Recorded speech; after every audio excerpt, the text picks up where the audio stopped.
I'm Major Mohammad Ali Shah and I welcome you all to this special episode of Awaz the Voice. And here we are going to be in conversation with two eminent ladies from the Muslim community who will tell us what makes them feel proud as an Indian.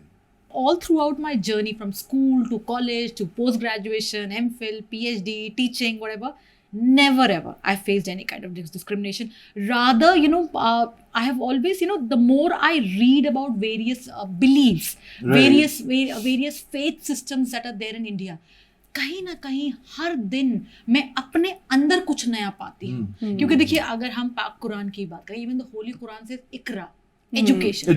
Start with that. Exactly. Yeah. And that idea of education is just not the bookish knowledge. It should be reflected in your overall life. So when I read Gita, when I read the Bible, my friends have made me updated about the translations of the holy Upanishads.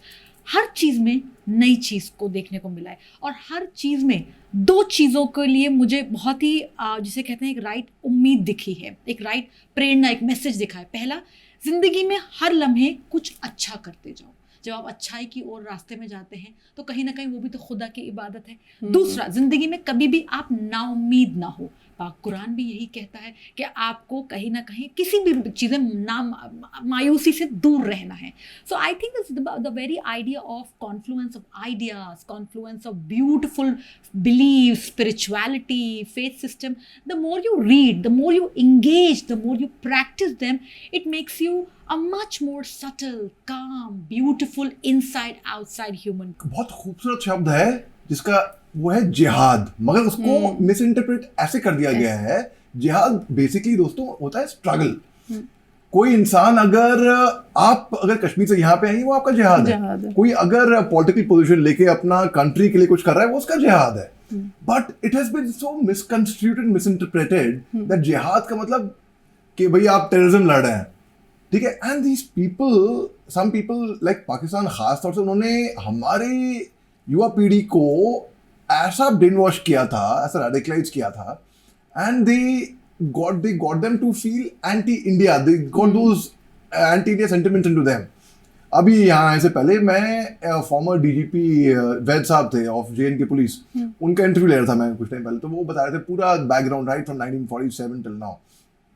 मेरे को ये बताइए, कौन सा मजहब ये बोलेगा जाओ जाके अपने आप को उड़ा दो, जाके मासूमों की जान दो लो, या ये करो? कोई मजहब बोलेगा क्या ऐसा? नहीं, कभी नहीं बोल सकता. I swear, I mean, this is like, so the very fact is, let's do an introspection as Muslims ourselves, because fact ये बात है कि हमारी कम्युनिटी टेकन अ बीटिंग, बदनाम तो हुई है because of various organizations like Jaish A Mohammad, Lashkar A Taiba, ISIS, मतलब, और वो कहते हैं कि वो इस्लाम के लड़ हैं, बल्कि वो ही तो इस्लाम के दुश्मन है. आई एम वेरी सर्टन आप इत्तेफाक रखेंगे इस बात की. So what message do you want to convey as a very progressive Indian Muslim to these people who are radicalized and who take up arms? I think मुझे लगता है पाकिस्तान का जहाँ तक इस सब में हाथ है कि हमारा जिस मुस्लिम कम्युनिटी जो है, उनका देश से प्यार करना भी अक्सर लोगों को खटता है. तो ऑब्वियसली वो कोशिश करेंगे इनको दूर हटाने की.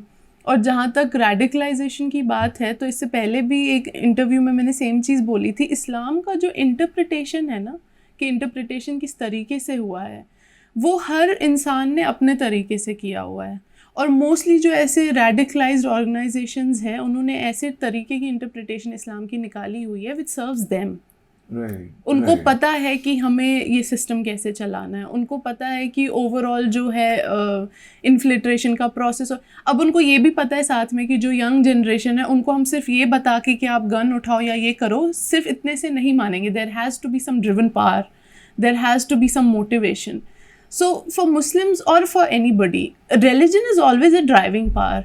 चाहे कोई ऐसा भी बोले कि मैं मॉडर्न हूँ, मैं नहीं मानता, बट जो ही आप रिलीजन से उसको डराने की कोशिश करो, कोई इंसान डर जाएगा. तो ये इसी तरीके से यूज़ हुआ. It has been used as a weapon. उन्होंने रिलीजन से डराया और वो लोग डर गए. और ये साथ में जो हम बार बार बोलते हैं कि जन्नत का जो उनको ये दिया गया है कि आपको जन्नत नसीब होगी इस जिहाद के बाद, हमारे इस्लाम में जो जिहाद की बात हुई थी वो नहीं था. इनफैक्ट मैं कहती हूँ पढ़ाई के लिए कहीं जाना वो भी एक जिहाद है. नौकरी के लिए रोज़ अपने पेट के लिए बाहर निकलना वो भी एक जिहाद है. पर उन्होंने तरीका उसका गलत अपनाया।